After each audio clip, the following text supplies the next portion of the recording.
Здравствуйте, девочки и мальчики! Сегодня мы проведем с вами занятия по основам безопасности жизни в Австралии.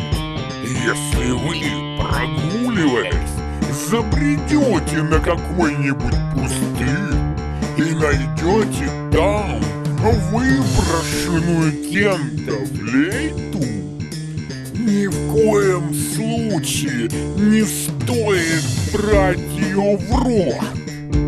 Иначе у вас возникнет желание что-то пососать, а может даже полизать.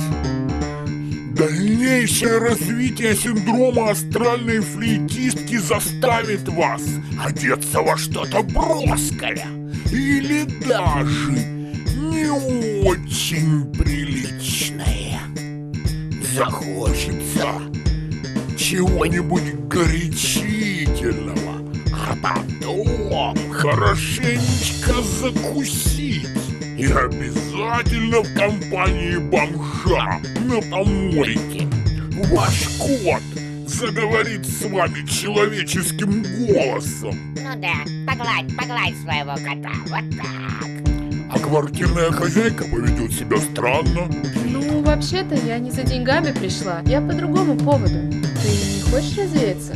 И не возьмет ваши деньги, а предложит свои. Деньги авансом? Вот твоя доля. Простите, но я столько не заработала. А это уже никого не волнует. И в такой ситуации бесполезно рыдать, бесполезно жаловаться подругам. Поиск в интернете ничего вам не даст. И уж совсем бесполезно лечиться таблетками. Надо выкинуть эту гадость, сесть, успокоиться, впасть в глубокую медитацию, вызвать в сон астральную проекцию своего кота, вооружиться крепкой палкой и астральной энергией, позвать прикормленного бомжа на помощь, но главное... Но это же обычная палка. Если сердце стальное, любой меч настоящий.